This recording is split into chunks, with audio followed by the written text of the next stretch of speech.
things Hollywood won't tell you first. The real nail-biter? Our balance sheet. Picture it, captains of industry struggling to stay relevant in a world they no longer understand. It may sound like a Citizen Kane-esque cinematic saga, but it's actually the story of today's studio executives, say film industry watchers. The United States box office take dropped almost 4% in 2011, to $10.20 billion, marking the second straight year of decline. The root of the problem, of course, is the growing popularity of home viewing via Netflix and other video-on-demand outlets. Last year, consumer spending on video streaming jumped 50% to $3.40 billion, reports the Digital Entertainment Group. The change has as many implications for the movie business as digital downloading did for the music industry. Granted, Hollywood makes some money from streaming sales. But those digital dimes aren't enough. Add it up and you have a potential crisis, says Christopher Sharratt, a professor of communication and film studies at Seton Hall University. We could well be seeing the end of motion pictures in theaters. Second, 3D is for suckers. So what are movie makers doing to bring more bodies into theaters? They're revisiting an innovation of decades past, 3D. And not everyone who tracks Hollywood is wild about the trend, saying it's a passing fad. Plus, action films don't always translate well to 3D. Boston Globe film writer Tiber recently carped about the sins against the visual cortex perpetrated by 3D releases Clash of the Titans, Gulliver's Travels and Green Lantern. They aren't just terribly written, they are terrible to look at, with actors' faces separated from the backs of their heads, he wrote. Of course, Hollywood doesn't quite see it that way. In a 2010 interview, Clash of the Titans director Louis Leterrier praised today's 3D, saying what viewers see on the screen is exactly what it looked like on set.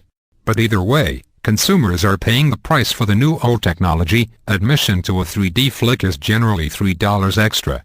Third, movies are thinly veiled commercials. Many moviegoers may recall how a trail of Reese's Pieces lures the alien out of hiding in it, the extraterrestrial. That's classic Hollywood product placement, circa 1982. Attracting an alien nowadays would require much bigger bait. Hollywood has increasingly come to rely on Madison Avenue for income. Indeed, product placement has doubled in value since 2005, to an estimated $1.80 billion. This blurring of the lines between entertainment and advertising, a practice consumer advocates condemn, has become so ubiquitous someone even made a movie about it. Documentarian Morgan Spurlock, of Super Size Me fame, spoofed the trend in his 2011 picture Palm Wonderful Presents, the greatest movie ever sold. He financed the $1.50 million film through sponsorships. But Hollywood argues that it's a necessary part of doing business, and the ticket sales alone don't cut it. Somebody has to pay for all this content to be created, says Lindsay Connor, a Los Angeles attorney who has represented film studios. Related things flea markets won't tell you. Fourth, New York. Chicago? It's all Vancouver. When Hollywood wants to use a particular city as a backdrop, it faces a choice: scout out settings and deal with potentially pricey or problematic local production crews, or head to a place that has a similar look and is eager to please, particularly when it comes to government financial incentives. Frequently, it chooses the latter, regardless of the possible visual compromise. As a result, some states, such as Michigan and Louisiana, have become hotbeds of production. And Canada, especially the cities of Toronto and Vancouver, has become such a hub that it's been dubbed Hollywood North.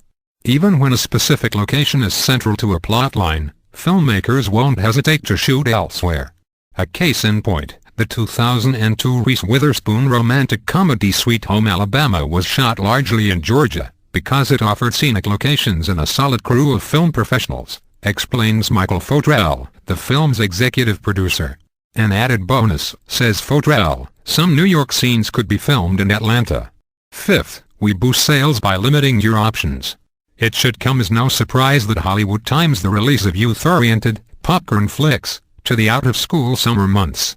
But it might surprise people just how far studios take the timing game the rest of the year, if they deem a film unlikely to make a splash at the box office. Industry observers say they'll release it on a slow, off-season weekend, so it won't have to compete with higher-profile fare, and so it will require fewer marketing dollars. In short, by minding the calendar, as well as the competition, and ultimately limiting options for moviegoers, Studios are able to sell more tickets to movies that might otherwise be commercial disappointments, explains Paul Garabedian, president of Hollywood.com's single quote S box office division. The scheduling of release dates is like a giant chess match, he says.